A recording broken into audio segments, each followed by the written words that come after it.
Netcasts you love. From people you trust. This is TWiT. Bandwidth for the Tech Guy is provided by Cachefly. CACHEFLY.com. Hi, this is Leo Laporte, and this is my Tech Guy podcast. This show originally aired on the Premier Radio Networks on Sunday, April 22nd, 2012. This is episode 868. Enjoy. Well, hey, how are you today? Leo Laporte here, the Tech Guy.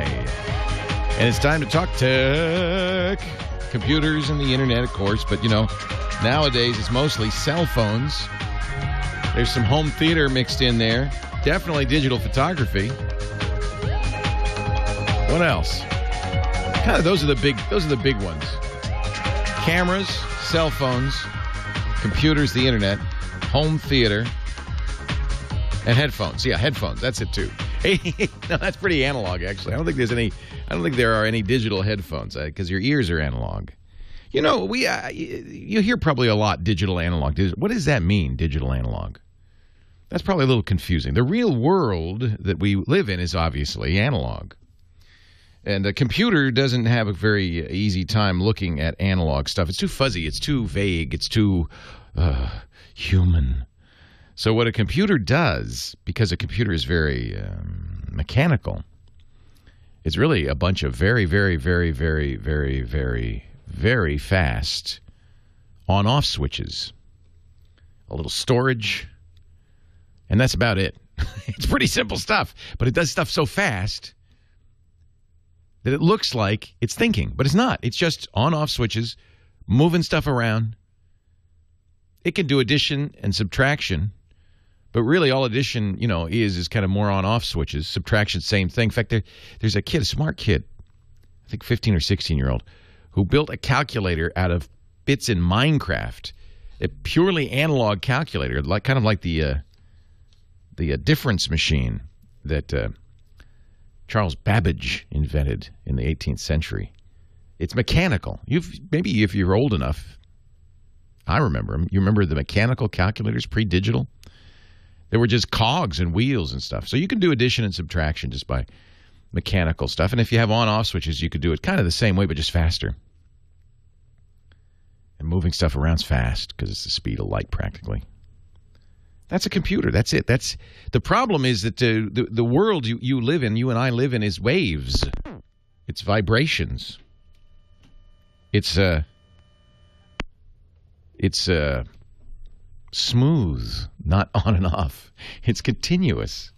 The sound of my voice, for instance, as you hear it, really is just waves being formed via air pressure in the air between you and me. If there were no air, you wouldn't be able to hear me. And it comes to your ear, and your ear senses the changes in air pressure, turns that into sound. Well, your brain's very good at that. But a computer doesn't understand that. Air pressure? What is air? Says a computer, sort of. More like it says 1010100011100011111110. It doesn't know. It doesn't know from sound pressure and waves. Light, same thing. It's waves. In fact, everything is waves or vibrations of some kind. All of life is vibrations and waves. Computers just on-off switches. So the process of going from analog, the real world, to the computer world is called digitization. Digitization, turning continuous waveforms into digits. It makes sense, doesn't it? Into digits, ones and zeros. So when you take my voice or music, which is these waves, you can actually, if you looked at them on an oscilloscope or a computer, or you'd see, kind of looks like ocean waves. That's why they call them waves. Just these waves. That's the sound of my voice. There's some waves that are very high frequency. And some waves are very low frequency. And there's waves in the middle, and there's overtones, and they're all mixed together and mushed together into this thing that becomes a violin or a flute. When a computer makes a wave, An analog wave, it's very smooth. It's a whoo, it's just a tone because there's no overtones. So that's sound. That's the sound that's going through the air to you. But how does a computer understand that? It slices it up into little tiny slices. It's like think of the sound of my voice as a baloney coming straight at you. Okay, it's not the perfect analogy, but think of it as a baloney. Big sausage coming straight at you. The computer doesn't know from sausage. So what it does is it slices it very thinly and measures its amplitude at each slice.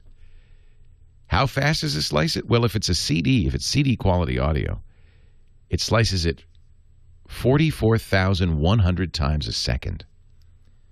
44,000, and it can even do faster. That's 44.1 kilohertz, 44,100 times a second. And then each time it takes a slice of that bologna, it's like a very fast deli machine. Each time it takes a slice of the bologna, it looks at its amplitude. It measures it. And it can measure it. The more refined the measurement, the more accurate, of course. If you only had, 5 measurements, it would be kind of 0 to 5. It'd be very inaccurate. So if it used 8 bits, it would have 256 different positions, but it doesn't use 8 bits. It uses 16 bits of measurement. It's 2 bytes, 16 bits. So it has quite a few. What is that? Is that 4 million choices? So each slice of the bologna we then measure from 0 to 4 million. Now, it's only 65,000? Okay, it's only 65,000. That's right. 32 bits would be 4 million. So 16 bits, only 65,536 choices. So it looks at that slice of bologna and it says that is somewhere between 1 and 65,536. And then that slice is gone. And then there's another one, 44,100 slices a second. And each of these is a measurement that a computer can understand. It's just numbers now.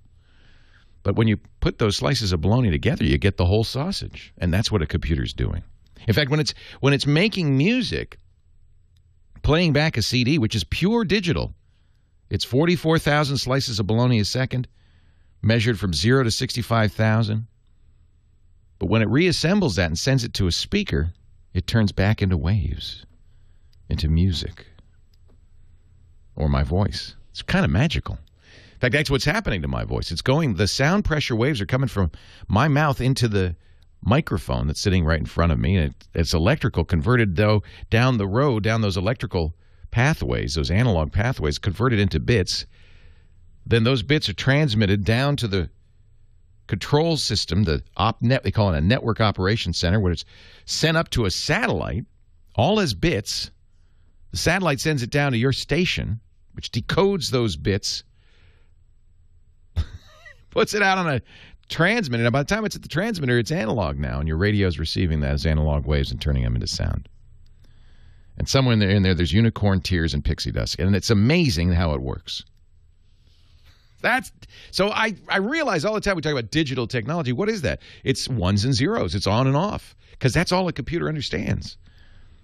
But amazingly, because the computer is so fast, it simulates reality. It looks real. It sounds real. It feels real because it could do it so quickly. It looks like it's thinking. It looks like it's solving problems and puzzles. It looks like it's making music or even pictures. When you go to YouTube, those videos on YouTube are stored as ones and zeros, lots of ones and zeros, and then reconstructed by the computer to display on the screen. The screen is a series of little dots.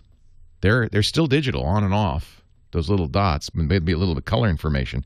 But by the time it gets to your eyes, it's waveforms from the screen to your eyes, and that's analog. So it's kind of an amazing thing when you think about it. First, computers are pretty slow, couldn't do much. Then they got faster and faster. That's why we talk so much about the speed of a computer. We say, well, that's a 3 gigahertz processor. Your phone, many phones now have 1 or more gigahertz processors. Sometimes they have 2 gigahertz processors. The newest phones, the HTC One that T-Mobile just announced this week, has 2 1.5 gigahertz processors. That's a lot of ones and zeros being pushed. 8888 Ask Leo. That's the number. Let's talk tech. Leo Laporte, the tech guy. It's all digital from here on in. technician will be with you in 4 hours. 4 hours? You can upgrade for just $5,000. What? The Universal Serial Config Board should be set to ID. Patrick Norton snoring in the background.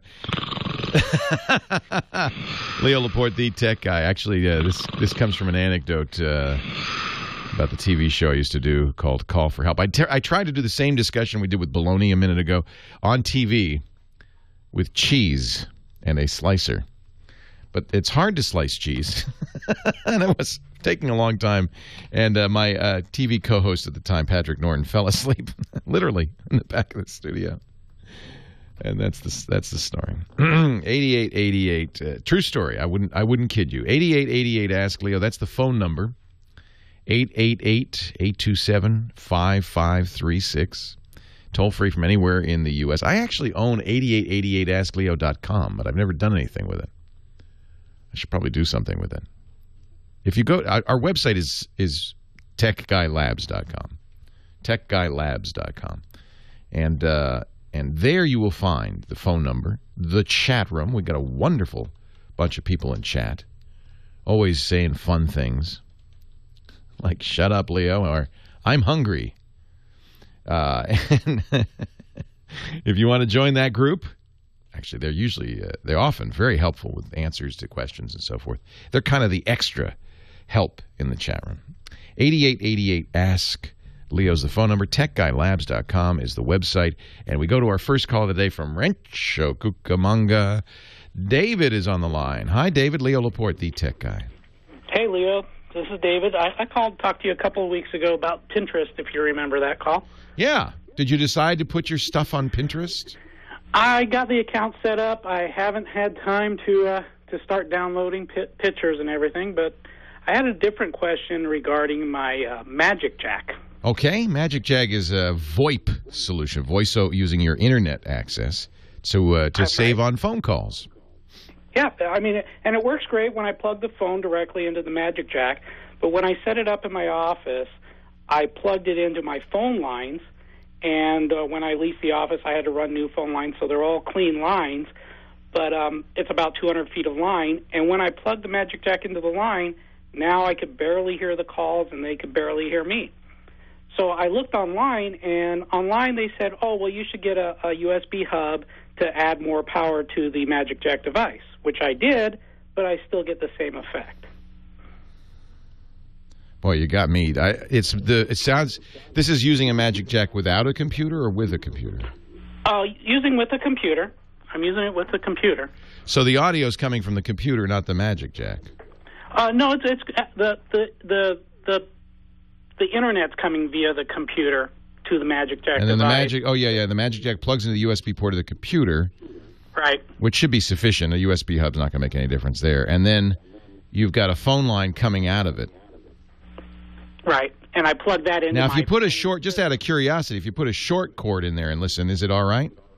Yeah, when I just plug a phone directly in there, it's fine. It's just when I go to put it on my office system, which has more wire, let's say, right. I'm getting like a voltage drop, and I'm not. Yeah, it's attenuating. So this actually ties into this analog-digital thing.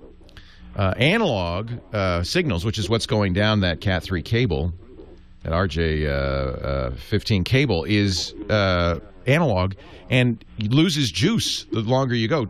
You said 200 feet? Yeah, it's about 200 feet of line. That's a long way. Well, it's going to the junction box, and then it's coming back to another office. So essentially, it's like running through the office. Yeah, I think that's too long. So let me ask the chat room: there must be a kind of a way to boost a phone signal on a line, or should he use better cable? Maybe use a higher quality cable than the little thin cable. Here's a good choice. I like this. The Sue.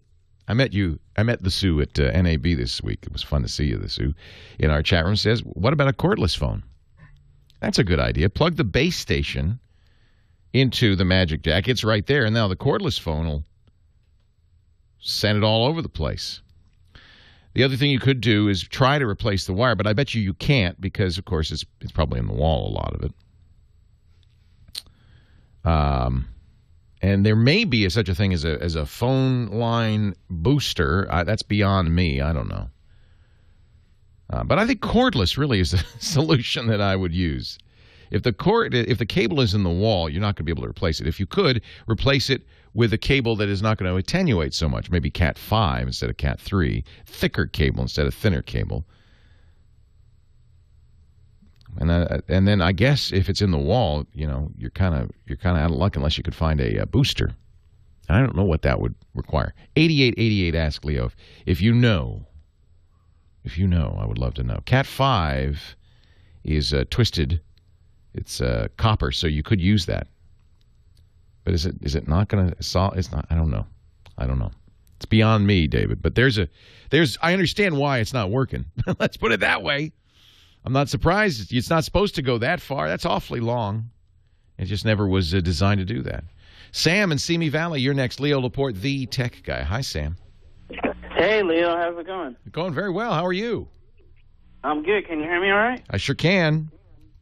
Okay, Leo, I have a question for you. Yes. I'm an IT guy, and one of my clients had a Wi-Fi issue. Yeah.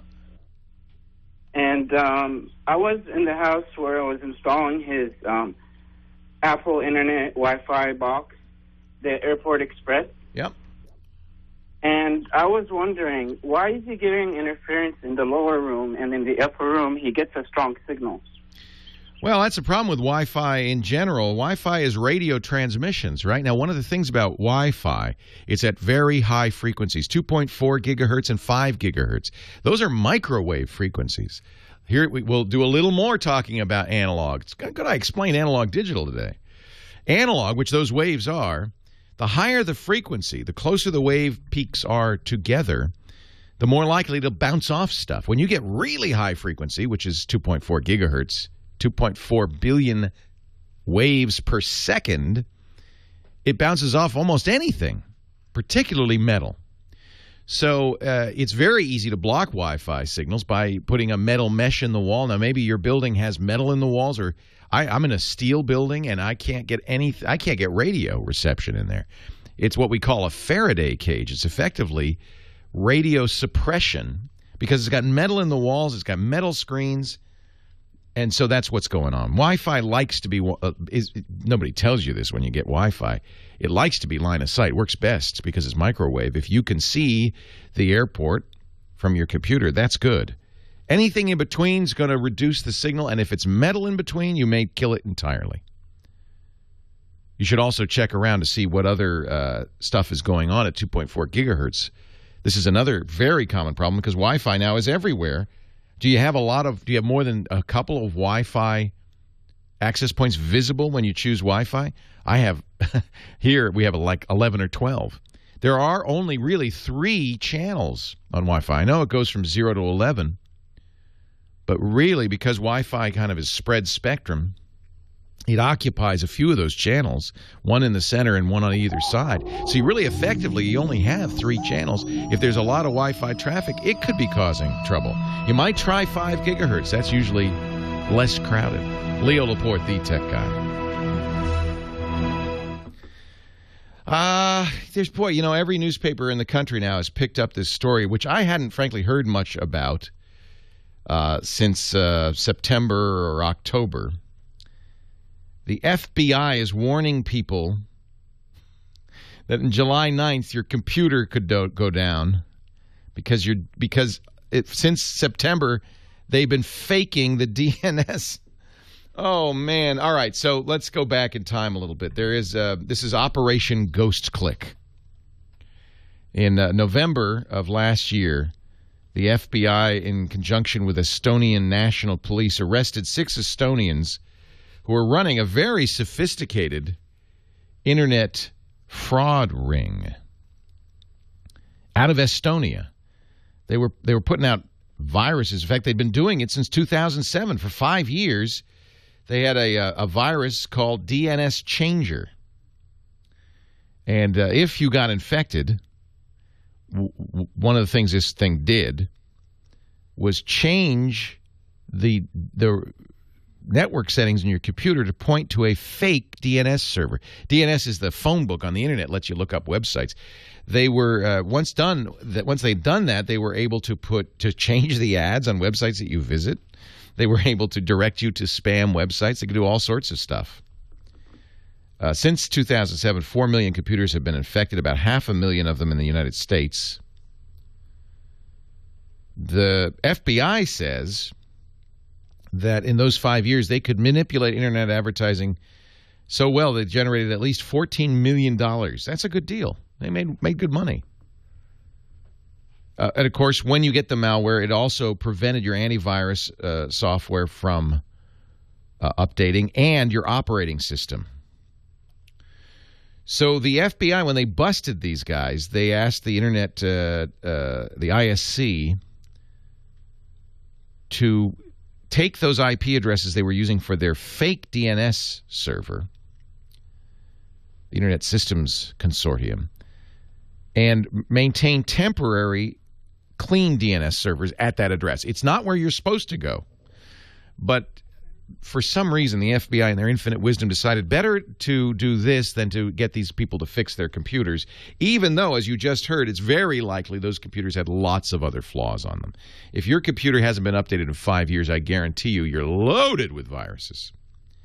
So what the FBI decided is, well, nobody's going to fix their computer, so we'll just fix it temporarily. But it costs money to maintain these servers, and they've decided that on July 9th, they're just going to turn them off. And so there are stories all over the news world. You've probably seen them by now, saying, for some people, for hundreds of thousands of people, the internet will stop working on July 9th. Well, that really misstates what's happened.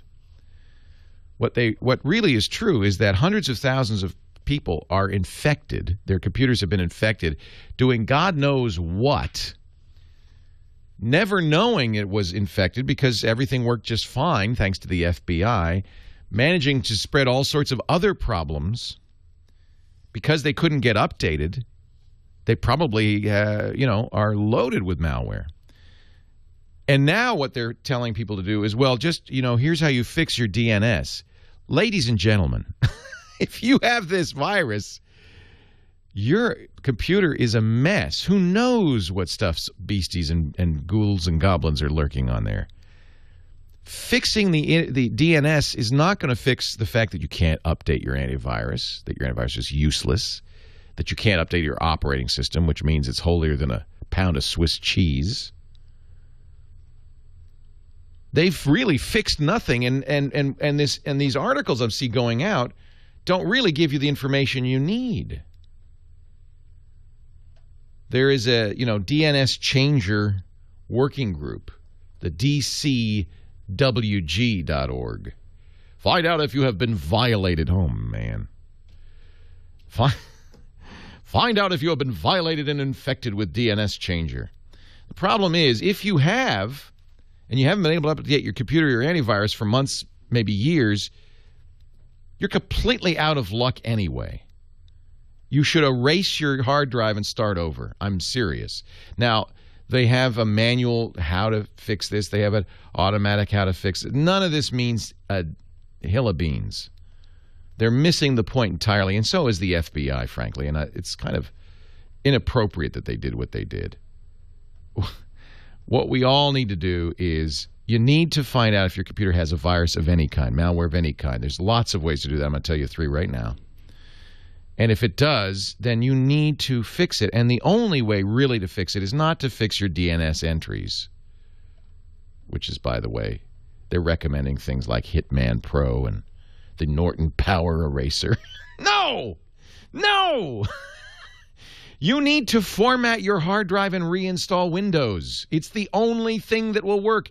Your system is so morbidly infected with beasts, there is nothing to do but back up your data and reinstall Windows. This is worthless advice. And the news that your internet's going to stop working in July, well, if your internet stops working in July, you got bigger problems than that. Seriously, you've got bigger problems than that. So here's the thing. You have on, well, course, actually, this isn't going to work. I take it back. Microsoft every month updates something they call the malicious software removal tool, but you haven't been able to get Windows updates, have you, if you have this thing? Well, you could try it. Click Start in your Windows menu, Run, and type MRT. That's the Windows Malicious Software Removal Tool. Microsoft updates it every month. Do a thorough scan. It'll open a window you've never seen before. It actually is on your system, but there's no menu entry for it. I don't know why Microsoft's hiding it. Do a thorough scan. If it is up to date, do update it if it's not. And if you can't update it, you probably have a problem. If you can update it and you can run it and it comes out clean, you're fine. There are lots of great places to run online antivirus scanners. Our sponsor, ESET, has a very good one, ESET.com. If you can't get to that site, you have the virus. But they have a free scanner. If you go to ESET.com and you look on the right-hand side there, you'll see online scanner. This is for Windows only. But you can run this scanner. If it says you're clean, good. The fact that you could get there is a good sign. Most viruses will prevent you from going to antivirus sites. There's another good one at antivirus.com, ANTIVIRUS, antivirus.com. It's the Trend Micro site, and they have an online scanner there as well. I think it's... let's see if it's on the front page there. It doesn't look like it is, which is too bad. It would be... Maybe it's at the bottom.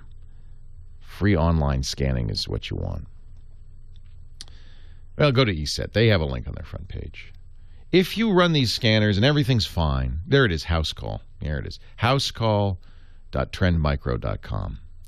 You can download it or you can do it online. Good to download it if you can. You'll get a better result. It's free.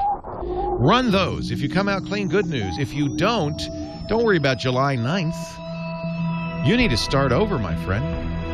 Leo Laporte, the tech guy.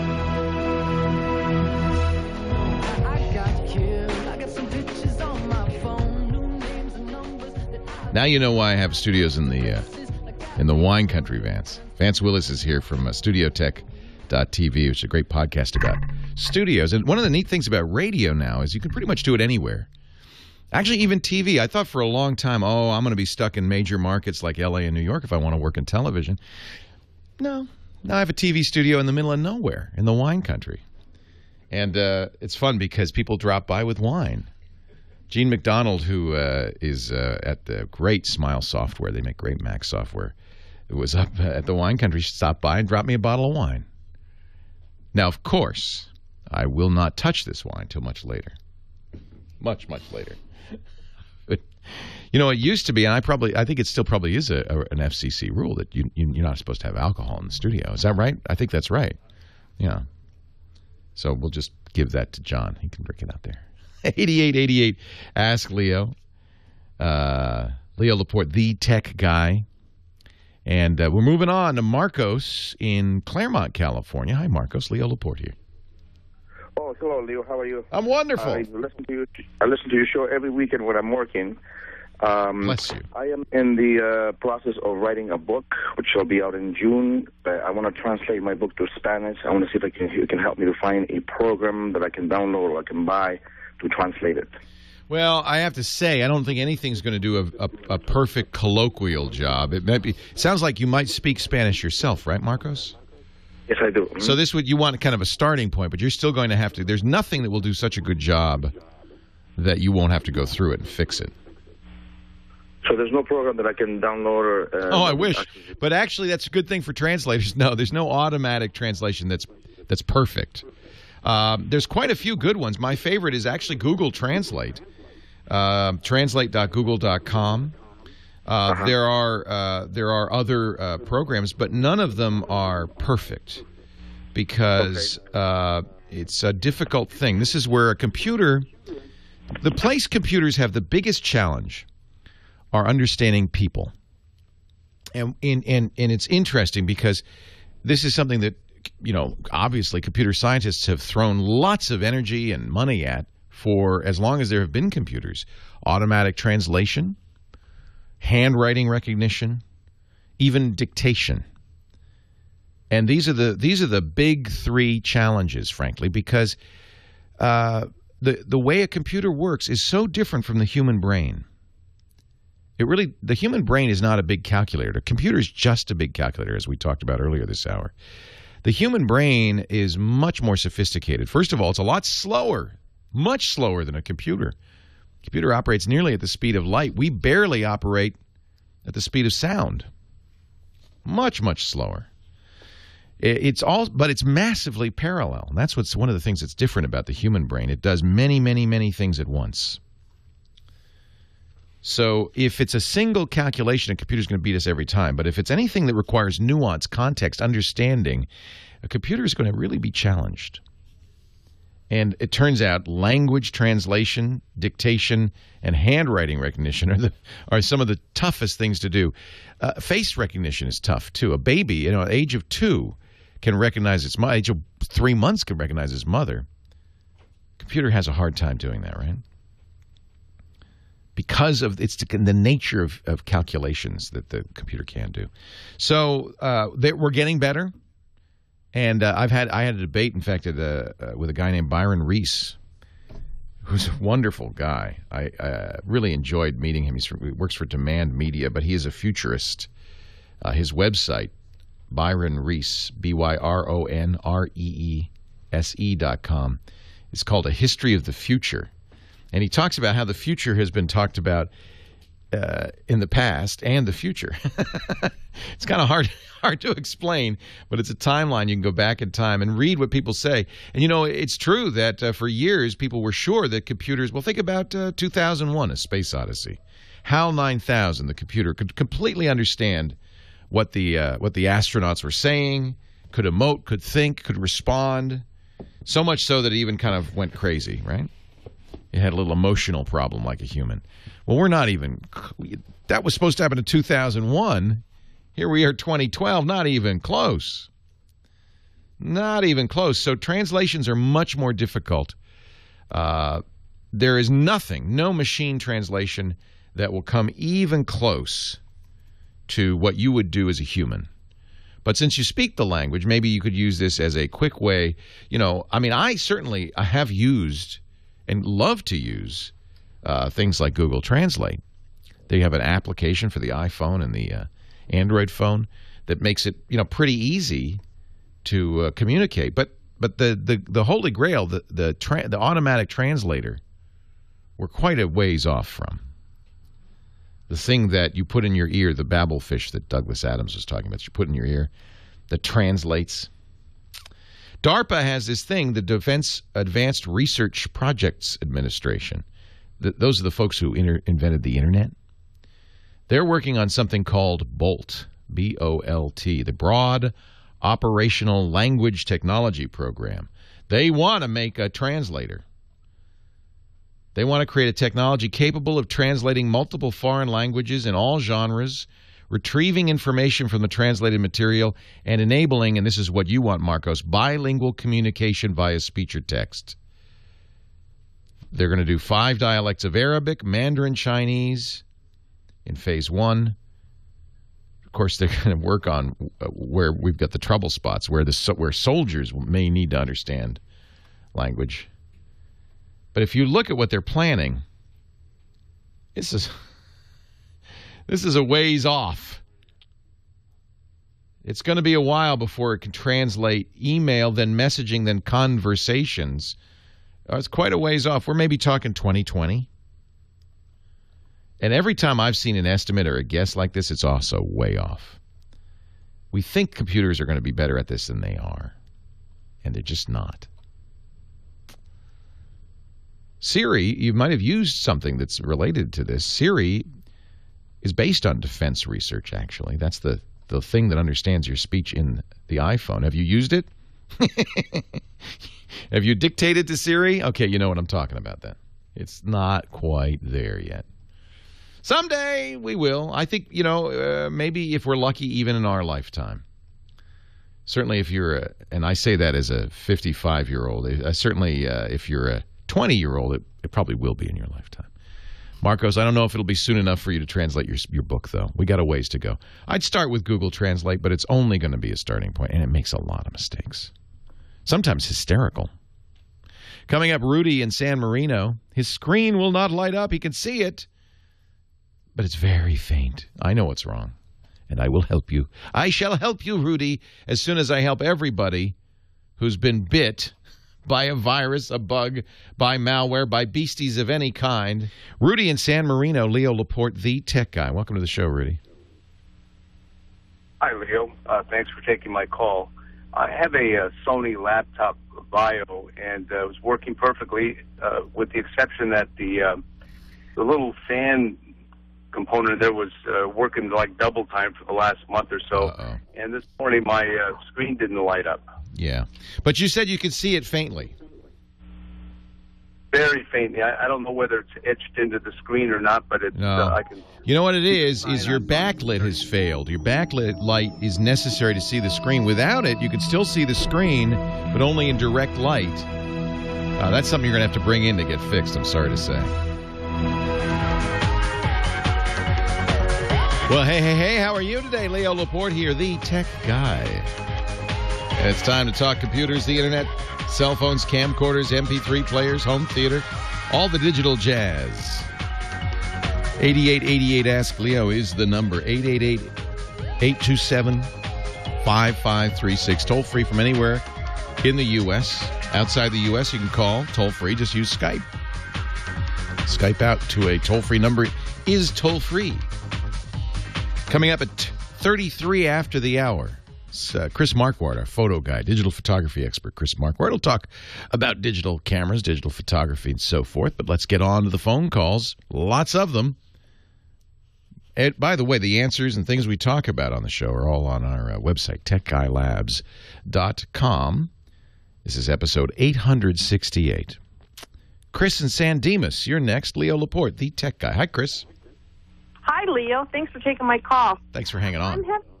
I'm having trouble with my iPhone. I'm trying to upload the operating system because a lot of my apps stopped working.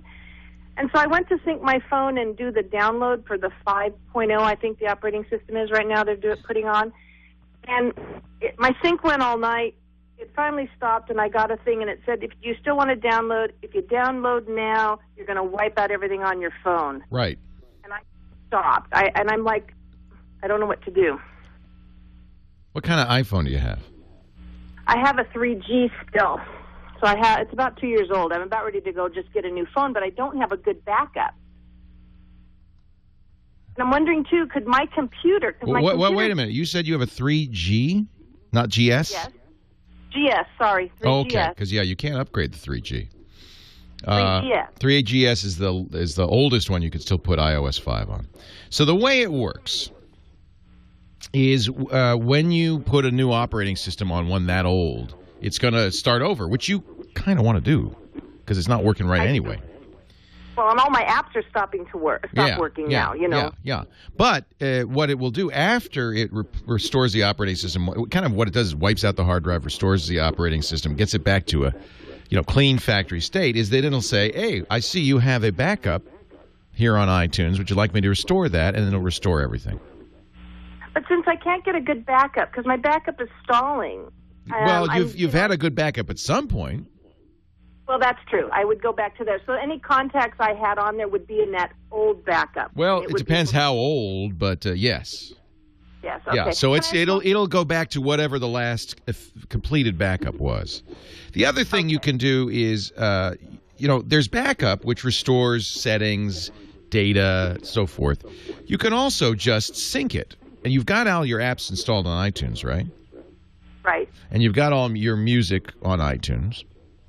Yes. Do you have any stuff that you purchased on your iPhone only? Probably not. When you connect your iPhone, it'll say, do you want to transfer these purchases, and transfers them over to the computer. That's right. So if you don't have a recent backup, and by the way, you can see the date of the backup before you restore it. If you feel like, gosh, that's way too old, I don't want to restore that one. It gives you an option. Right. Right? Right. It'll say, here's the backups I have. Which one do you want? And it'll tell you the dates. Oh, great. Okay. I haven't gotten that far. Yeah, and if you say, that's like, I don't want to restore that. That's too old. You can just sync up, and you'll put all the apps back on and everything, because everything's in your iTunes. What you'll lose is calendar entries, unless you've been syncing with your, you've been using your iCal and address book anyway. Okay. So it's what I'm trying to explain is there's two things going on. There's a backup, which just takes the whole thing and saves it. But there's syncing, which just, if you've got all your address book contents on your Mac and you've got your calendar on, you're on a Mac, right? I'm not. Ah, you're on a Windows machine. Yeah. Okay. Have you been syncing? I don't, to be honest, I've never used an iPhone with Windows. Does it sync up contacts and calendar? Yes, it syncs up everything, and see, that's what I'm talking about when I'm saying I backed it up. I'm syncing it, but it won't. It took over 12 hours the other day. It never stopped. Yeah, so syncing is different than backup. Okay. Syncing is just kind of synchronizing what's on your computer and on your phone. Backup is actually a blob that is everything that is on the phone. Ideally you do restore the backup. Now sometimes backup can take a long time, and that might just be because it's backing up some large log files that it then sends to Apple.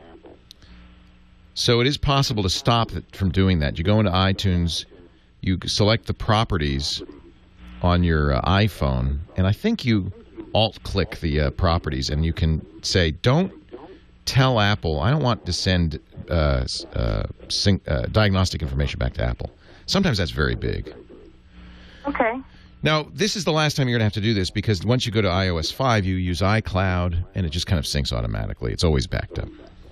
That'll be great. If I went to go get a new phone, because I need one, probably, do you sync it up again so all your stuff carries over? Yeah, you can actually restore the backup to the new phone. Okay.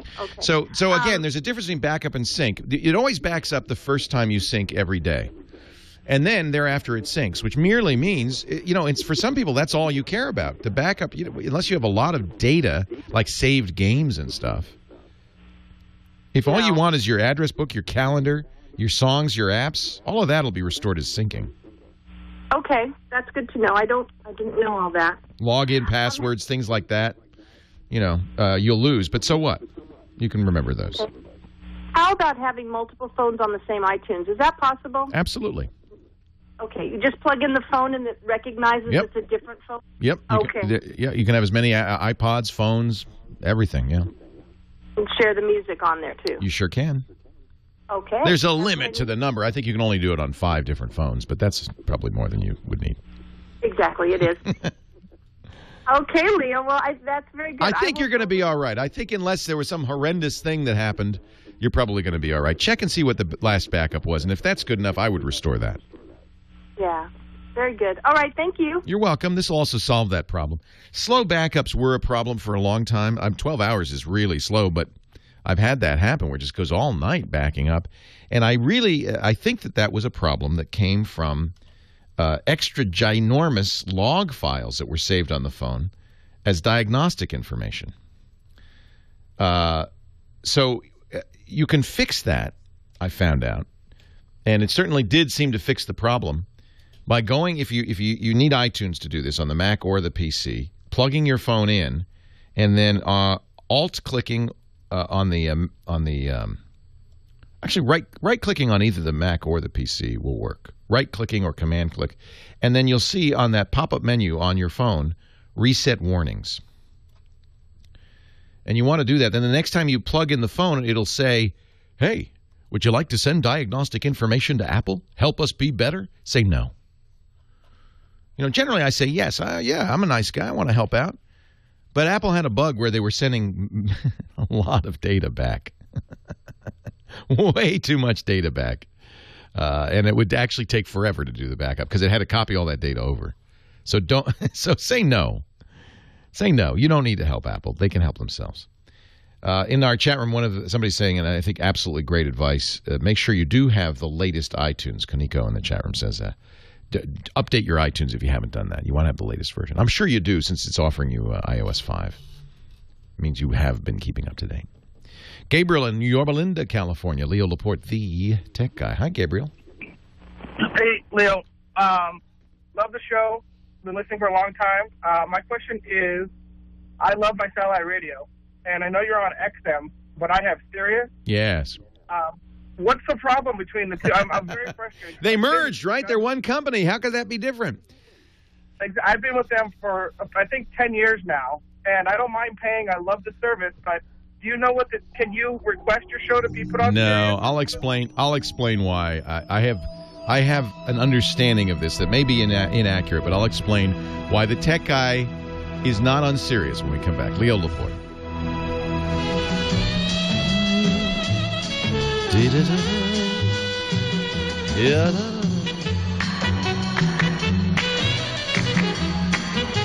Everybody cha-cha.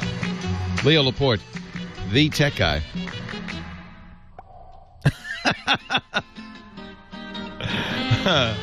Kyle Benham is our musical director, and you can find a list of all the songs Kyle chooses, all the wacky tunes Kyle's picking up for our show at his Google Plus page, Kyle space BENHAM, or on our page at the end of the show. We'll put it up there, and that is techguylabs.com.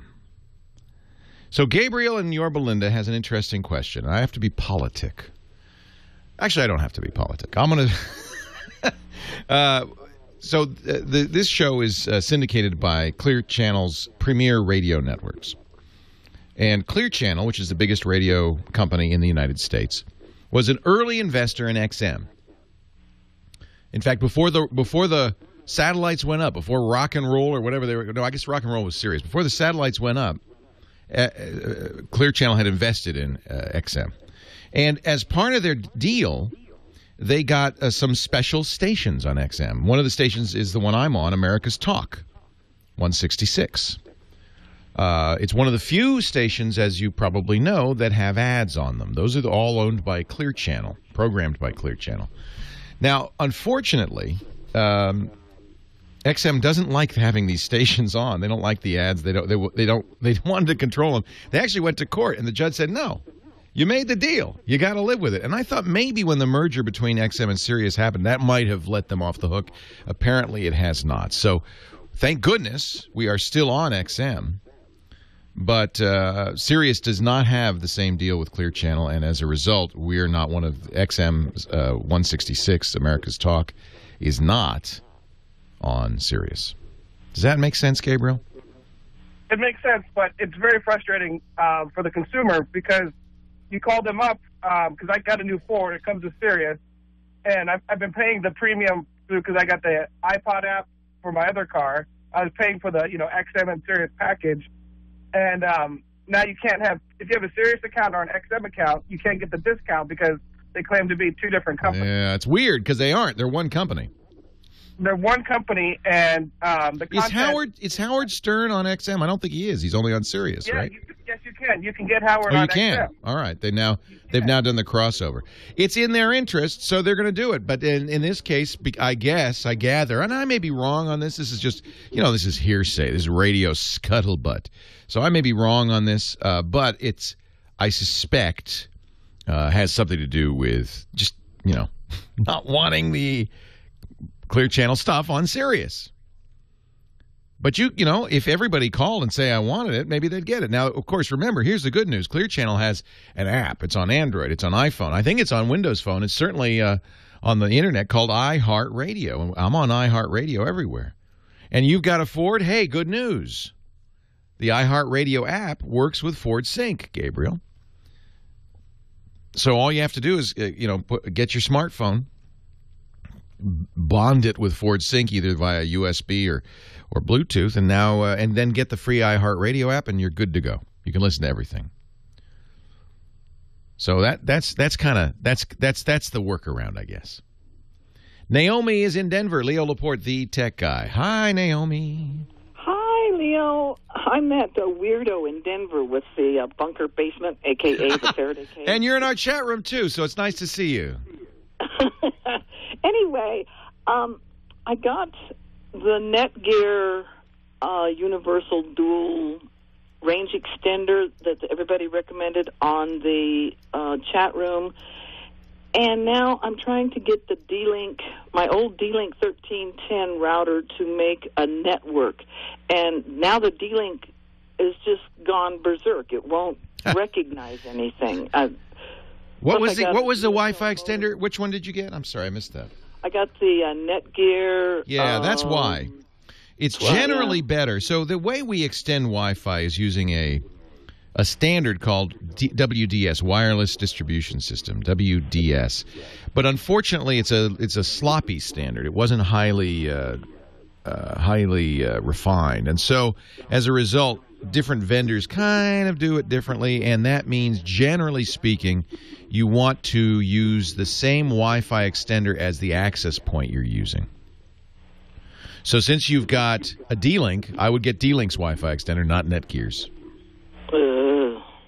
Now, you may still be able to get it to work. So but the problem is you have to get the Netgear to see the D-Link to extend it. It should be in the settings of the Netgear. So I shouldn't worry about trying to get it to go to the DSL modem because I got the DSL modem PK500Z Zycel. Zycel. Yeah, the Zycel is connected to this sounds like that old song. The Zycel connected to the Netgear connected to the D-Link. The D-Link connected to the Zycel, and it's all a big old mess. So what you want to do is figure out only one of those three devices should be doing what's called DHCP. The other two should be bridging. They shouldn't be doing any configuration at all. They should just be passing along the signal. Okay, so then the D-Link or the DSL should be doing the DHCP? Well, it doesn't matter who does, but I would say, yeah, the first thing on the chain, if it does a good job, let it do it. And then I do like a bridge. How do I make it? Yeah, so then you go into so the Zycel doesn't have wireless, I take it. That's why you got the D-Link.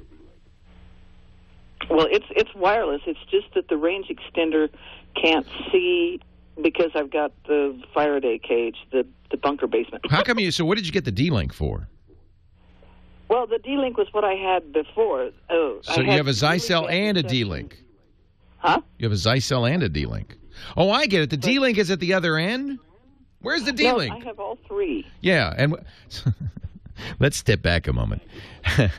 So the Zycel is the DSL modem. Correct. It's connected to the D-Link. Why? I don't know.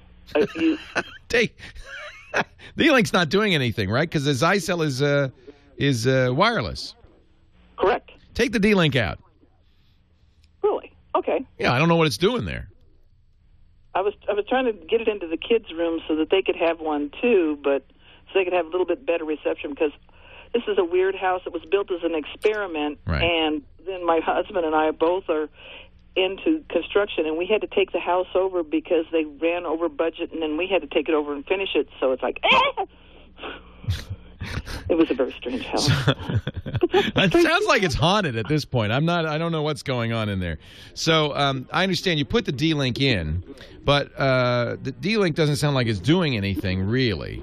You put that in there so that it would boost the Zycel signal, I guess, but that's what you need to do is have the Zycel do its thing. And you say, oh, but I can't receive it somewhere. You now want to put a WDS booster. Could be the D-Link, could be the Netgear. I don't care what brand. It'd be better if it were a Zycel. In between, extending the range. Leo Laporte, the tech guy. Very confusing.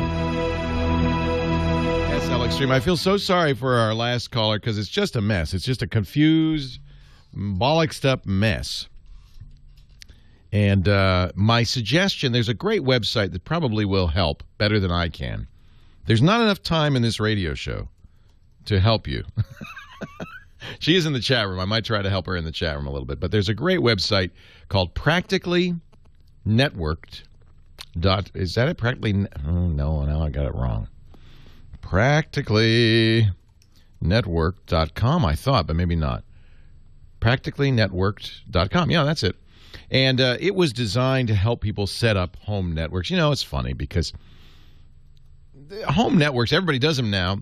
But really, this was the province of the IT department, the super geeks at the IT department until fairly recently. So we're being asked to do stuff that super nerds even have a hard time figuring out. So there's a whole troubleshooting and tutorials section on networking. And they'll talk about all of the stuff that you need to figure out. It's really a great resource for anybody who has trouble with home networking. You can also do a search for WDS. That's what you're going to be doing, the wireless distribution system. And there's documents there and in other places on how to use WDS to extend a Wi-Fi network, which is what she essentially wants to do. I would like to give you more help, but I just don't have time. I don't have time. You know why? Because Chris Marquardt is here, ladies and gentlemen. He is the photo guy on the show. I'm the tech guy. He's the photo guy, digital photographer, worked for HP for a long time, so he's also a geek in good standing. And he joins us almost every week. He was on a cruise last week, but he joins us almost every week to talk about digital photography. You went on the MacMania cruise down the... I spent time on the cruise ship with geeks down the Rhine River in Germany. Oh, what fun. Wasn't it? That was fun. It's kind of a busman's holiday. This is your neck of the woods. You must have been the guide. Yeah, right in my backyard. No, I wasn't the guide, but I taught photography on the cruise, and was a great experience. Met some really awesome people, including a particle physicist who could explain me why cosmic radiation kills my sensor. But it's not as bad as you think, and I don't really want to talk about that today. But I do want to just quickly mention that I'm going on the next one. You should talk to Neil and get on the next one. I would love it if you could go on this. Well, Neil has still to make that decision. I think that he's still waiting for the feedback. This was my first cruise, but how did Chris do? Everybody say, give him good feedback. We're all going to Australia in November. It's the MacMania 15 Australian Eclipse 2012. And you want to go on this because not only is it a crazy MacMania 2-week cruise to the Great Barrier Reef in Australia and everything. I'm going to be on it lecturing, but it's also a solar eclipse. And I would appreciate that, even being able to spending more time with you there. Yeah, I would be fun to hang out. I've not really had much chance to hang out with you, Chris. So talk Captain Neil into that, and maybe we'll see you on MacMania 15. If you want to know more about it, geekcruises.com is the website. So I bet you took some good pictures, though. Well, I did, but what I wanted to talk to this weekend is next weekend, April the 29th, is Worldwide Pinhole Day. And well, thank goodness we didn't miss that this year. Well, you'd be surprised the amount of people who really look into that. And it's not necessarily analog. It's not necessarily film photography, even though film is kind of ideal to do that. But, a regular camera has a lens, and that lens has pieces of glass, obviously, and an aperture. And that aperture, the smaller you make that, the sharper the image gets. Well, to a certain point, at least. Now, a pinhole camera is pretty much the same thing, but without the lens, just the aperture, right? So very, very small aperture, actually, produces a picture on your sensor, on the camera there's sensor. a tie-in here, because when I've seen solar eclipses before, when you're looking at solar eclipses, one of the ways you do it is you get a shoebox, you make a pinhole in one end, and you hold it up, point it at the sun, the pinhole at the sun, and look into the back of the box, and you can see the eclipse because you've turned the shoebox into a pinhole camera. So the other fun thing, and if you go to tftf.com/pinhole1, you'll see a typical pinhole picture. The interesting thing about pinholes is that they pretty much have infinite depth of field. So where you would typically have, let's say, a person in focus and the background out of focus and the foreground out of focus, a pinhole picture pretty much gets away with that. If you can see this picture in the foreground, there are blades of grass. Everything's close perfect. to the camera back there. Yeah. But it's not perfect, because pinhole has this softish kind of look, and that depends kind of on the size of that hole. But pinholes make really, really beautiful pictures, also with color photography. You'd be hard pressed to get this photo on a digital camera, because the blades of grass, which are right next to the lens, are in focus, and so is the tree in the great distance. The interesting thing is you can get these kind of photos on digital cameras, because pinhole is not limited to film. Pinhole works on digital as well. So what you can get are actual pinhole, well, in quotes, lenses. You can buy those. They are pretty much lens camera caps, the things you close the hole in the camera with if you don't have a lens on. Oh. And you can even make your own. You just use a camera cap, you drill a hole in the middle, and you put a piece of aluminum foil over it that you put a pinhole in. If you blacken that with a black marker, you will have pretty much a pinhole camera. So you can take these kind of pictures with your digital camera. If you go to pinholeday.org, they have workshops, they have instructions. It's a list of events and things. If you click on gallery, I think you have to do a couple of clicks, unfortunately. Now click on that exhibition link. And you can see these are Pinhole exhibit photos from on the left. Click on the go button. I'll just look at all of them here. Yeah, because you can narrow it down. Wow, that's kind of fun. Pinhole photography. Don't expect perfect images, but they're interesting looking, aren't they? They are interesting. They're different. Another project I just did a while ago, ttf.com/mini pinhole, which is a DIY pinhole camera made out of a matchbox and 2 rolls of film. So you can really play with that. That was a Sunday afternoon project, worked just like a charm. And how big should the pinhole be? I mean, well, depends on the camera. Some of them are really, really small. We're talking an aperture of f200 with some of those, wow. Which our regular cameras go to f32 or maybe 64, but f200 is very, very small. But getting such a camera, and then you can shoot on film or on digital, and if you do it film, just drop it off at your drugstore, get a 1-hour photo thing done, and is a really awesome DIY project. I notice a lot of these are black and white. They can take color, though, right? Oh, they can take color, and there is this one special pinhole project I saw a while ago. Someone took film canisters, little black film canisters, put photo paper in them, a pinhole on the other side, closed them, and stuck them to scaffoldings and things, wow. And picked them up half a year later. So that was a 6 months pinhole exposure, which then had the traces of the sun on it. Wow. Really that's kind of cool. Stuff. That's really cool. I've seen pinhole cameras made from cans, from beer cans. I've seen them even made from big garbage cans. So you'd roll them up to a corner, open the pinhole, expose the photo paper that's inside, close it again, and you'd have a huge, big, beautiful pinhole photo. I want to make one. This sounds like fun. So, International Pinhole Day is yes. When is it? April 29th? April the 29th. 29th. Is it the same day every year, or do they just make up when it is? No, I think it's the 29th every year. April 29th every year. Sunday next Sunday. Pretty much next Sunday. So, well, I won't be here next Sunday. Scott Wilkinson will. You could talk to him next Sunday, though. He'll be talking to you. And, I'd love to. Yeah, he's our home theater guy. I'm going to Norway for the Nordic Light Festival, a big photographic festival. You should come up and visit. That's close to Germany, right? ChrisMarquardt.com. Thank you, Chris. You work fast. Leo Laporte, the tech guy. Thank you, Chris Marquardt. ChrisMarquardt.com is his website. He does a great podcast called Tips from the Top Floor. You'll find that there. And does photography workshops all over the world. In fact, he's coming to the U.S., I think, this summer.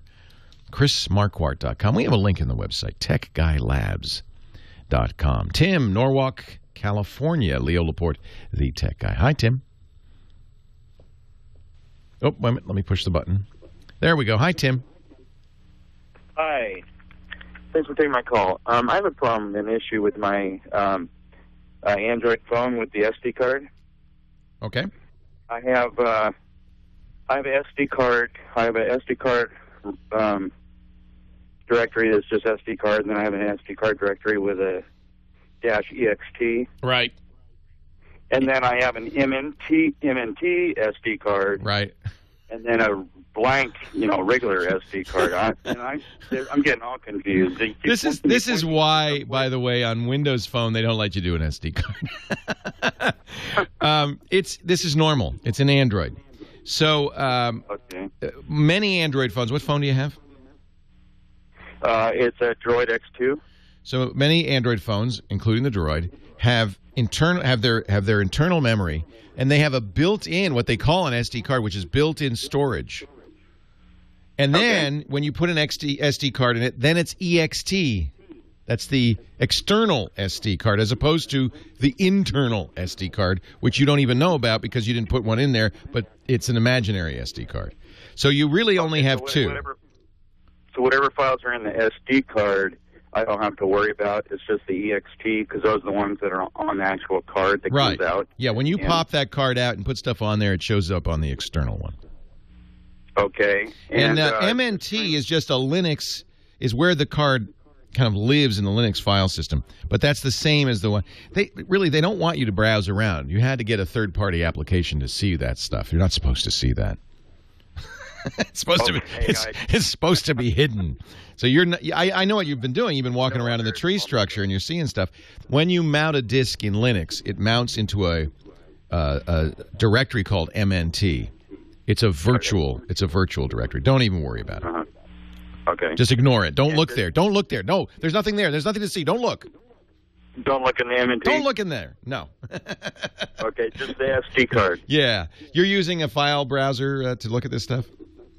Yeah, I copied it over to some directories on my computer, and I was trying to make heads or tails of it, because some files, and it seems like every time I open Gallery, it duplicates all these thumbnails, and I end up with 623 thumbnails when I only had 48 to begin with. It's kind of encouraged that you not start messing around with the directories, because you can do some damage. If you know what you're doing, it's okay. But you got to be careful. Not rooted. And the phone is not rooted. Right. So you probably couldn't modify anything too critical, but you could delete files by accident. The stuff in /MNT is the same thing that you're seeing. It's just where it sticks it. But you'll also see, you might look in your media directory, for instance, and see stuff there from the external card, because those are aliases that the Linux file system makes. The media portion, is that where the DCIM that's where that's where the camera pictures go. That's right. Oh, okay. And does turning off the phone unmount the SD card? Yes, it does. Oh, okay. Great. And let's see. Now, how do I go from my current 4 gigabyte card to an 8 gigabyte card without losing any of those files? Connect your phone up via the USB cable. You'll go into the settings and you'll say turn on USB disk mode, and magically on your desktop you'll see that folder. On Windows it'll be in my computer. On the Mac it'll just mount on the desktop. You'll see the phone as a hard drive. What you're seeing is the SD card. Copy everything that's on that SD card. Then you could take it out, put it in a larger one, and copy the stuff back onto the larger one. Everything should work just fine. It is a little confusing, and it's in fact, Apple doesn't let you see the file system at all. Windows Phone, they don't even allow SD cards. They do, but they don't support them.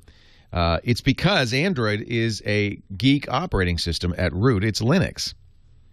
And so even if you haven't rooted it, you get to see stuff you're not supposed to see. Pay no attention to the man behind the curtain. I'm not the kind of person that says stay in ignorance. I like that approach. I don't think you should be ignorant about what's going on in your computer at all. But it can confuse. The trick is not to just kind of wade in there, to do exactly what you did. Call somebody, ask them. Somebody knows what they're talking about, ask them. Unfortunately, there's a large number of people who don't know what they're talking about, who don't know that they don't know what they're talking about, who will tell you crazy stuff. So go to an authoritative source and ask them and learn. I like it. I like the fact that you can do this and you can see it and you can modify it. That's how you learn. Just understand there's a little teeny tiny bit of risk in there. Maybe larger than that. We're going to take a break. When we come back, I'm going to talk to, let's see who's been waiting the longest. Ed in Santa Cruz, you're next. Ed in Santa Cruz, Leo Laporte, the tech guy. Hi, Ed. Hi, Leo. It's a pleasure to be on your program. Oh, you're mad at Google, huh? I told Gina I hate Google today. What did they do? Well, I had totally rebuilt my computer, reinstalled Windows, reinstalled all my software and everything. And when I got all done, it was all perfect for a couple of weeks. And I noticed that Google Earth was gone. So, okay, I go back to reinstall it. And I think I missed the little teensy checkbox that says install Google Chrome. Ah. And when I got done, a lot of other little problems, but Internet Explorer just wouldn't work anymore. And Flash wouldn't work anymore, even though I had the latest version.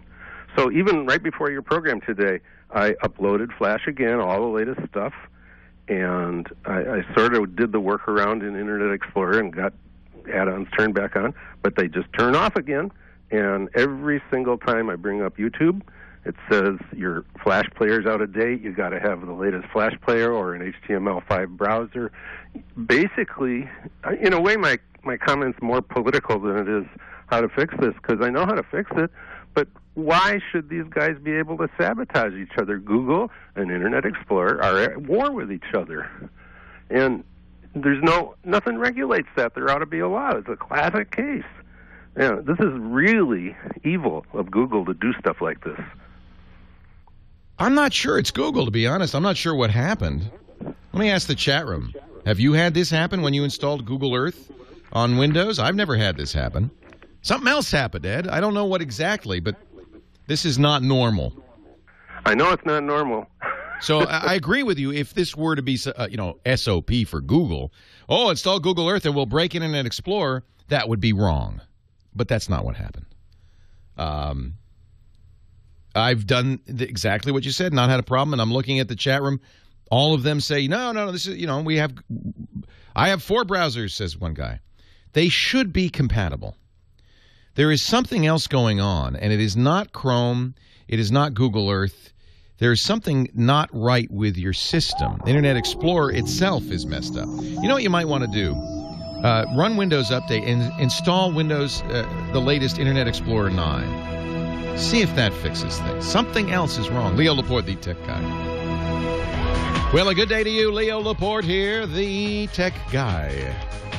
And it's time to talk computers, the internet, cell phones, camcorders, and all that digital jazz at 8888 Ask Leo. 888-827-5536. Toll free from anywhere in the U.S. I won't be here next week, but there's good news afoot. Our home theater expert, Scott Wilkinson, will be filling in for me. That's great, because if you've got a home theater question, Scott's the greatest. Whether it's screens, audio, whatever, Scott Wilkinson will be here next week to take your calls. 8888 Ask Leo. Poor Phyllis. Hi, Phyllis. Phyllis in Spring Hill, Florida. Something went wrong. Oh, well, I'm 78 years old, and I have no business having a computer. Because that's not true, Phyllis. When you get done talking to me, you're going to be like my daughter. Why in the world did anybody sell you a computer? Because you don't know anything. Well, that's normal, but how are you going to learn anything if you don't do it? Oh, well, I don't know, because she's been trying to help me and to teach me, and I said, my gosh, she gets me straightened around, and then the next thing you know, I do something stupid, and I have to call her again, but I listen to you every week. Aren't you great? You know what I did? My mom's 79. She's older than you. And I've given her an iMac. I gave her a Windows 2000 machine. I've given her a laptop. But now she has an iPad, and she loves it. Yes, I heard you say that before. Well, here's my problem. My daughter told me yesterday that in the paper they were talking about just what you were saying about the and she said, I'm going to go on the DEV or whatever that was, because she said, I know how paranoid you are about everything, and she said, I will check and find out, because I've been having trouble with my computer here, and it keeps telling me that I am not, it's not identified, and it's not encrypted, and it's dangerous and all that stuff. So I've been fighting that's Microsoft's Windows Security Center. It puts up a little red flag, doesn't it? It says, you're not safe. You're not safe. And it drives you crazy. Well, what happened is, so while I'm listening to you and I'm cleaning out my closet here, and you were talking about this article. Right. And so I thought, you always talk about ESET. And I thought, well, when you were saying about go to antivirus.com, I thought, okay, I did that. And so when it come up on the page, that you can choose, I saw ESET. And I thought, you talk about that. So I'm going to go ahead and I'm going to that.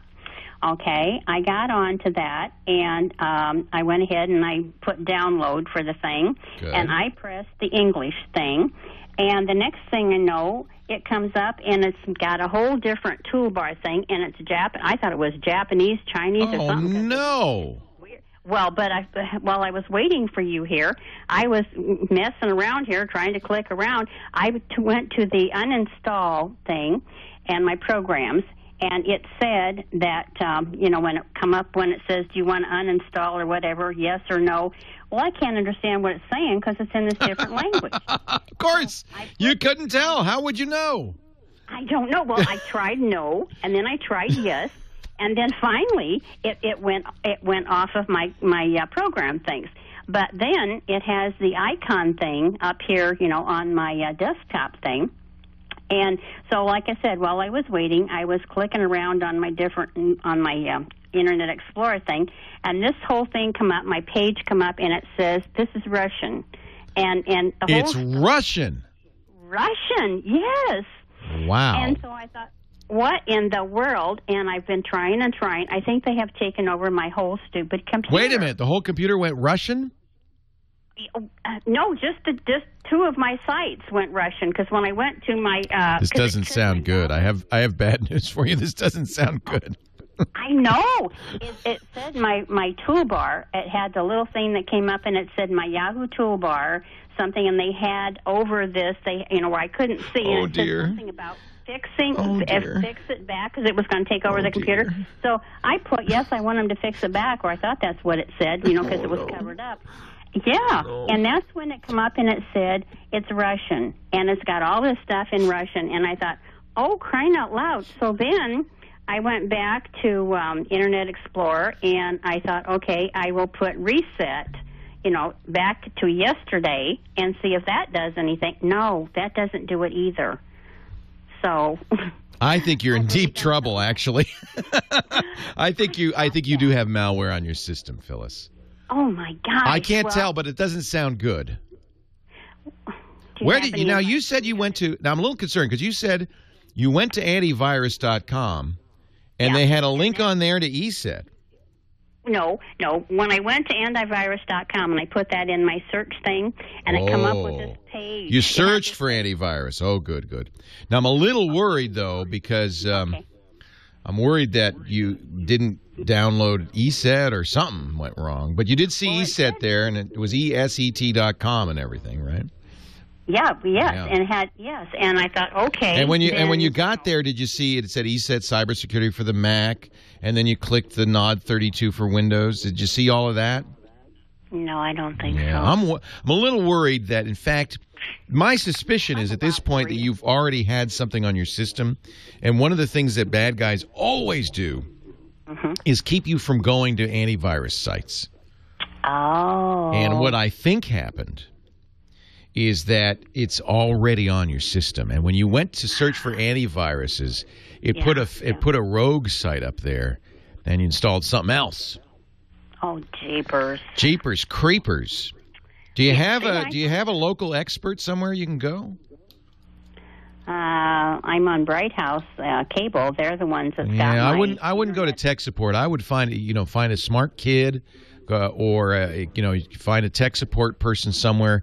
Maybe they can help you. But Phyllis, what do you do on your computer? All I do is play games and check email, and the only email people I have is my daughter and my ex-husband. I don't do a lot, I think an iPad would be so great for you. You would love an iPad, Phyllis. Really? Well, the only thing is that I have macular degeneration, and I have a hard time seeing on both eyes. So you need big text. Yes, because I thought about those, or that, I guess it's the iPad, or the Nook, or whatever those things are, and I thought, okay, I would look into that, but they're not big enough for me to see. So that's where, I can understand. So on your computer, you have the text set really big? Yes, yes, I do. But is there any way then that I can get this icon off here, or? Oh, I think it's much worse than that. I think the system's pretty kerfluggered. Yeah. I would love to. I don't know Spring Hill, and I would love to find you somebody who is really good and helpful on this, because I think that at this point it is no longer. Kind of something you can do anything about. Yeah, well, it's not merely safe. It's just not going to get better. I think we need to get some help here. So then this Russian thing has taken over my whole computer? Well, I'm afraid it's just a symptom of something much worse. But I can't tell because, of course, I can't see it. But I am guessing that all of this happened because, in fact, when you search for antivirus, the virus that's already on your system... Oh, sent you to a bad site. And that's what they do, by the way. That's one of the things that this DNS changer and other, this is why it's unfortunate, because I don't want to scare people with this DNS changer. I think that's exactly what the FBI has done. It's made it like this is the worst thing ever. And there are so many worse things that can happen on your system. I don't, and it's unfortunate because there aren't a lot of great tech support people in the world. I wish there were. There were, like every town had a little store that you could go to where, a smart nerd were sitting there at the desk, somebody from Chuck, and he could just fix it for you. But I don't know. She's in Spring Hill, Florida. Phyllis, does your email still work? Well, gosh, I don't know. I didn't check. Leo Laporte, the tech guy.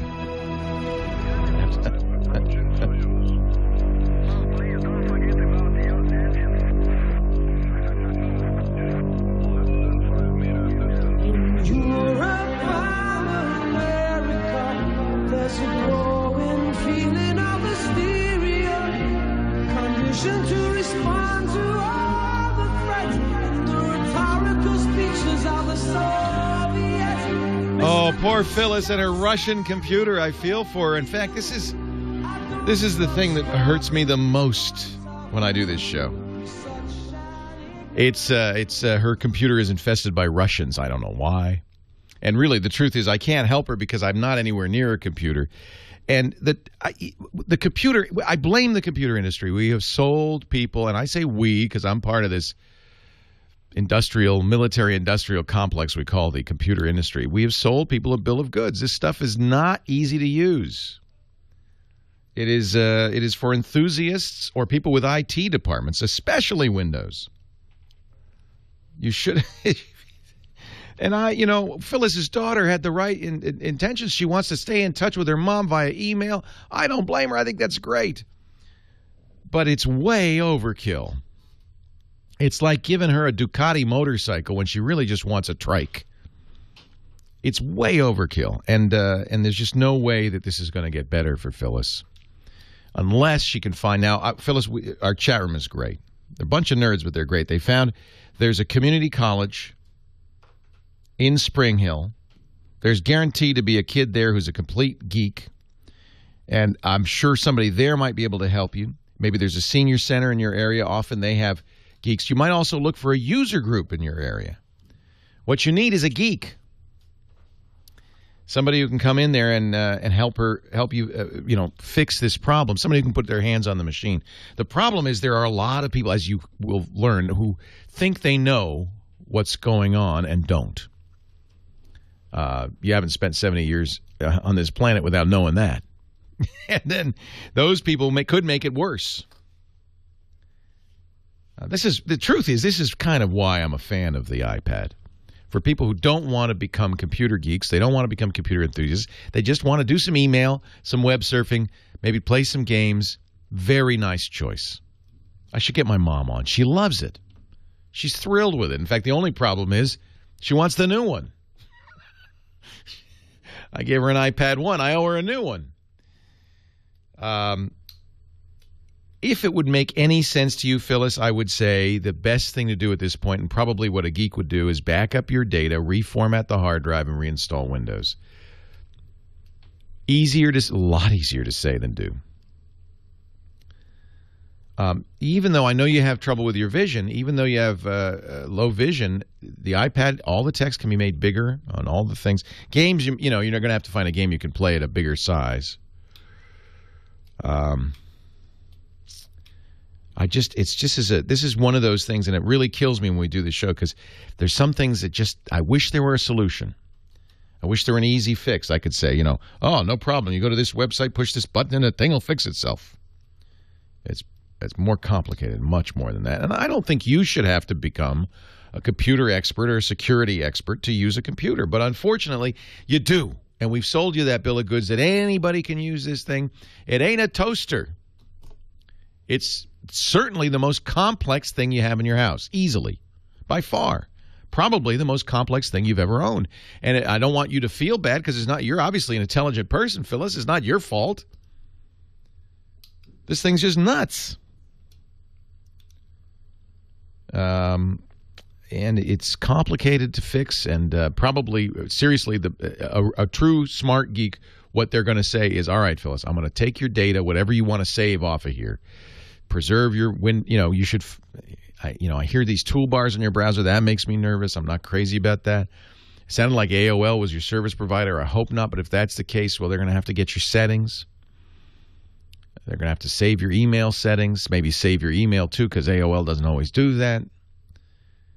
See, this person needs to know what they're doing. And then they need to erase everything that's on your hard drive because it's infested. It sounds like, I would guess, it's infested, but I can't tell because I'm guessing.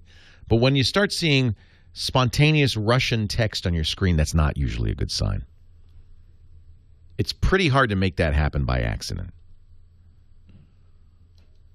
And then once you format the drive, then you've got to find your Windows disks. You still have those. The disks came with your computer. You got to restore your computer. You got to run Windows Update like crazy.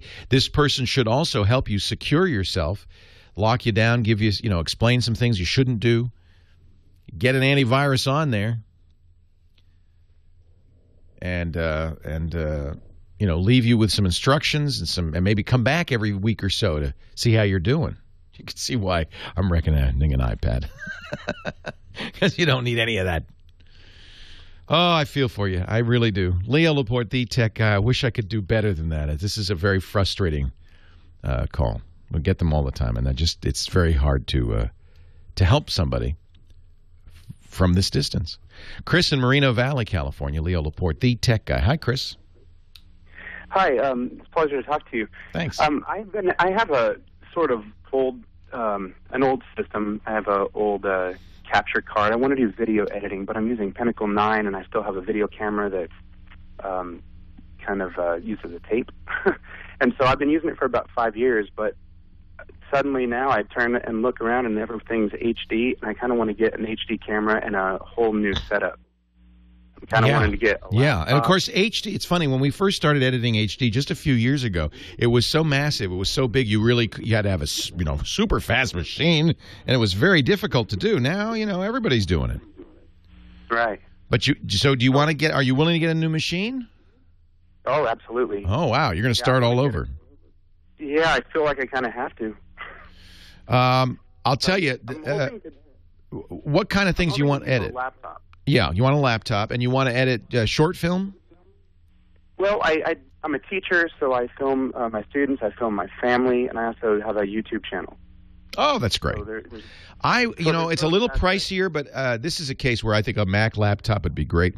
Even a MacBook Air, which I think they're great. They're very lightweight. It's more than enough power and it comes with iMovie, which is great. And if you want to step up for a couple of $100, you can get Final Cut Pro, which is kind of the state of the art.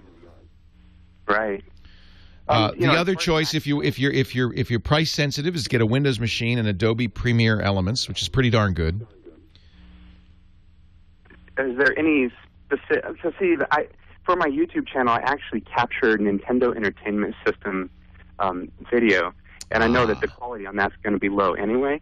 But I'm wanting. So that's part of the problem is having an interface that'll capture both an HD camera for like live shots and also the footage from. Yeah, any modern camera will work with an HD camera. With a proper device. Right. How do you get video out of the Nintendo? I just plug the regular cables instead of going into a TV. You have something like an ATI All-in-Wonder in that computer, so you just plug it in. Right. Yeah. Yeah. You're gonna have if you get a laptop, it's not gonna have anymore. It's not gonna have the composite in, that yellow, red, white plugs that you have on your computer. Right. They don't put those on anymore. But you can get a breakout box. A lot of companies make them that will have red, white, and yellow into USB. It'll actually do a better job than what you're doing, probably. Okay. Do you have any recommendations? Yeah, hang on. We're going to take a break. When we come back, I'll give you a Windows choice and a Mac choice. I'd like to see you spend a little more money and get the Mac, but we'll help you.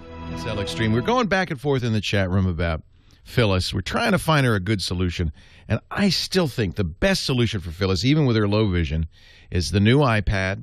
Its Retina display is so good. A couple of people in the chat room work with kids with low vision and say the iPad is fine. It has great accessibility options. Phyllis, you could dictate your emails. The games you'd play would be different, but there'd be no security issues, none at all. And if you do have trouble seeing that little screen, there is one thing you could do with an iPad. If you've got an HD TV, a big screen TV, for $99 you can buy the Apple TV, plug it in, and then you could display the iPad on your big screen TV where it would be gigantic. And you'd have great results. So I still think that's probably the best choice. And you're just going to have to find somebody to take that old PC off your hands. That's what I think. Now, we're trying to buy some stuff for Chris in Moreno Valley, California, who has somewhat different needs. He wants to get into HD video editing, wants to make YouTube videos. The one little bug in the ointment is he's got to capture video from his Nintendo Entertainment System, which has only composite out, that yellow, red, and white cables out. Right. It depends how price-sensitive you are. I really think a MacBook Air, or if you want more hard drive space, and you might, a MacBook Pro is a great choice for this. The i5 and i7 processors are plenty fast for all kinds of video editing. They've got really good quality video editing software with the iMovie, and if you decide you want to get the Pro stuff, it's only $200. That's the Final Cut Pro. If you do that, then you're going to go to a site, Elgato, ELGATO.com, and they make USB video capture cards that have composite in. Do they also capture HDMI? They sure do. The capture card? Yeah. Okay. Yeah. Basically, it's the same hardware that you would find if you get a Windows laptop from Hauppauge.com. Hauppauge. How's that? Yeah, no one knows. It's the single worst name in the history of naming. It's HAUPPAUGE.com. And it says town in Long Island. God only knows why they named it that. You probably could type, I wonder if, just out of curiosity, let me see if I Google Hauppauge. No, it doesn't work. Too bad, there's a beer called Hauppauge. It's HAUPPAUGE. I don't know how they're still in business, frankly. It's a great company. Maybe that's why. In fact, probably it's a testament to the quality of their products that they survive with a name like that. Right. Anyway, they do make both. It's actually the same hardware from Hauppauge or Elgato, just that Hauppauge makes them for Windows machines with Windows software, and Elgato makes it for Macs with Mac software. But basically, I think they go to the same Taiwanese companies and get the same hardware. So that's going to be easy, especially because the Nintendo is not very demanding. No. For the video capture, you want to do it live? It's not necessary. I would suggest it'd be better recording to the camera and just then pulling the card and putting it on the computer. But that you're going to get better results. Well, I'm going to do that sometimes, but I plan on going to like the Classic Gaming Expo, and I want to film out there. That's why I want to have a laptop, so I can kind of do stuff while I'm out. Well, again, it's better not to bring the laptop. Film on your camera. Use a flash card in your camera. Or, and I know Lance, who's sitting across from me, uses these. There's a company called Atomos, ATOMOS, that makes hard drives you can record to from your camera. But I don't know if you should bring your laptop to these gaming events. I think the best thing is, unless you're recording many, many, many hours, is just to record to the camera's memory and bring it back. Right. And is there any specific? Are all the cameras basically the same? I mean, well, there's lots of variation. There's lots of variation. I like Canon Vixias, VIXIA. They're very good. But Sony and Panasonic also make great DV. All the video cameras are great. The truth is, it's a dying breed, except for professionals, because almost everybody else is using their still camera to shoot video or their phone. Right. So you don't really, camcorders are kind of dying out, except for the pros. Pros are the last people still using camcorders for the most part. You might look at, I guess you're going to want to shoot interviews and longer form stuff. You probably do want to get, I'd get a Canon Vixia, VIXIA. And which model do you have, Lance? What do you use? We have the HG10s here, which we love, but they're a little pricey. They're $1,500. This is an HFS10. It's nice and compact, good quality. Records to 32-gigabyte SD card, so you get about an hour on an SD card. And then you just pop it out and put it in your computer. If you get a MacBook Pro, it'll have an SD card reader. You don't even need to carry a reader with you. Okay. Now, just one other thing. As far as getting a MacBook, I've been using a PC for a long time, and I do a lot of PowerPoint in my social studies class. Then get a Dell laptop. Then that's fine. If you're very comfortable with Windows, there's no reason not to. And there's a Sony Vegas is excellent. A lot of people love Sony's Vegas editor. I personally like Adobe Premiere Elements. Okay. And that's $100. Nice editor. Oh, wow. It's iMovie like. Okay. All right. Okay. Well, thank you very much. You're welcome, Chris. Good luck with your shooting. Sounds like you're on your way to making a great gaming show. Walter, Huntington, West Virginia. Leo Laporte, the tech guy. Hi, Walter. Hi, Leo. Great to talk to you again. Thanks for calling. I called up Apple and complained about Flash not being on the iPad, and the fellow suggested that I could download another web browser. I didn't realize that. So could you? Yeah, I don't recommend it, but there's a browser called Skyfire that will kind of let you use Flash. What is it that you have to have Flash for? Oh, well, like iHeartRadio. When I tried to get into iHeartRadio, that's not going to solve your problem. Really? Yeah, just there's an iHeartRadio app. Use that instead. Oh, okay. But why don't you recommend the Skyfire? Well, you could try it. It's free. Oh, no, I'm sorry. It's $3. It's virtually free. Okay. It's okay. It doesn't really do Flash because nothing does Flash for real because the iPad doesn't have Flash. So what they do is they re-encode it on their servers into a form that'll play back on the iPad. There's a good reason why iPad doesn't have Flash. It's terrible.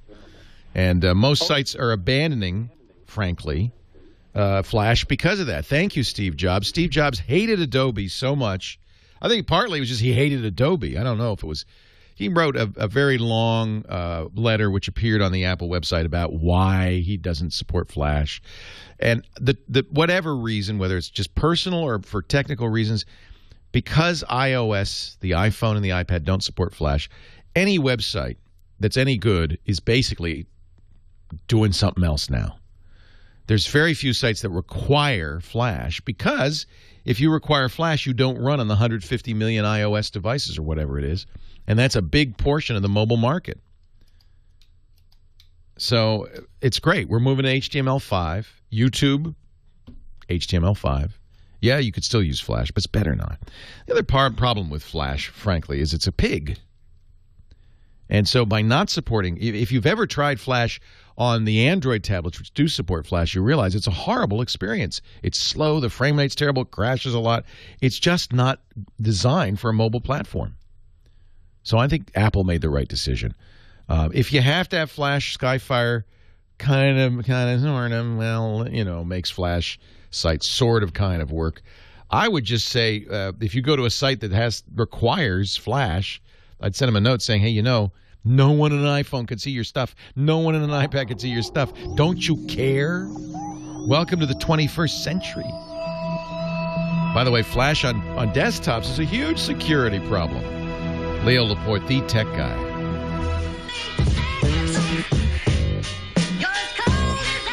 Why is he sounding sped up? Leo Laporte, the tech guy. 8888 Ask Leo. Actually, I know there are people who listen to this show sped up because I talk so slowly, and so they speed it up, and actually it's more intelligible that way. But I sound like a chipmunk. 8888 Ask Leo. That's the number. Lance in Springfield, Massachusetts. Leo Laporte, the tech guy. Hi, Lance. Hey, Leo. Good to talk to you. I'd like to ask you a question. My sister has a laptop, and it got a virus, and so she bought the Best Buy, had her data transferred over, and she's not going to use it, gave it to me. What my thought is, I've always been intrigued with Ubuntu. I can get online with it. Would it be worthwhile? She has no restore disk, so I was thinking it might be worthwhile downloading Ubuntu and using that. I think that's a great idea. How recent? What is the laptop? What processor? I don't know, but it did have Vista on it. Oh, yeah, you're fine then. UBUNTU. Now, one of the great things about Ubuntu is it's free. In fact, you don't even have to download it. They'll send you a disk if you want. It's Linux. Say again? I checked the website. I didn't see that. I didn't see that they would send you a disk. Well, maybe they changed that. Let's see here. Ubuntu. They used to offer a free disk server. They must still do. They couldn't stop doing that. Download. Most people probably download it nowadays because it's only, 700 megabytes, and that's pretty quick. You have to pay for the disk at the store. Oh, that's too bad. They changed that. Oh, well. Download it. The advantage of Ubuntu is it's free. It's very fast. They are actually doing a good job supporting it. And it's secure. Much more secure than Windows would be. In fact, I think it's even more secure than a Mac. So I like the idea. It'll also run on older hardware, which is great, too. Can you surf the net like you would on, Windows? Oh, sure. It comes with Firefox, but you can put Chrome on it. No Internet Explorer. I'm sorry. Also, no Microsoft Office, although you could run it in a kind of funky way under something called Wine. But better use the free Office that comes with it, OpenOffice. In general, Windows programs don't run on Linux. That's one of the disadvantages of Linux if you're really, tied into Windows. But that's not a limitation. You've got great email. You've got Firefox. I think it's a great choice. And you'd still be able to reach your Yahoo or Gmail email, right? Sure. Where you'd run into trouble is if you had AOL mail, maybe. Actually, you could even use AOL through the website. So even there, you're all right. Nice. Yeah. Can I ask you one other quick thing? Sure. And I don't know if you can actually answer this, but why is it, I've had both AT&T and Verizon, when you cross a state line, they seem to drop you. What do you mean they drop?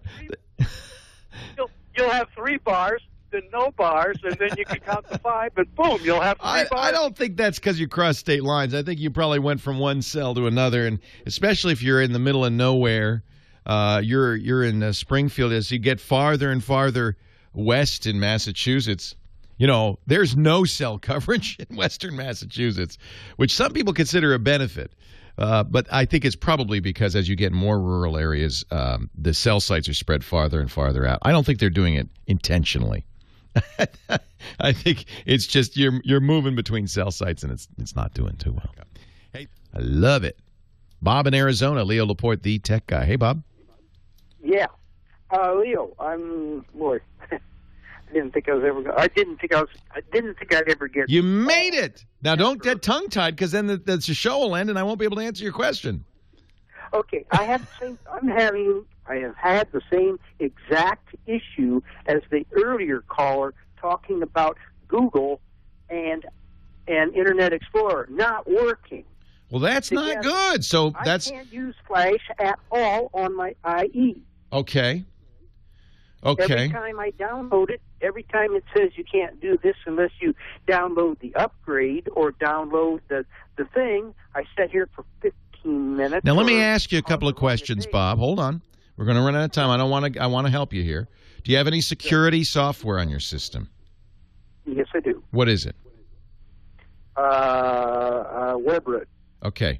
First thing to do is check and make sure WebRoot's not blocking. Okay? WebRoot can. It's been successful. All right. Well, that's the first thing to do. Check. It's not a great program. I would uninstall it and see if things work okay.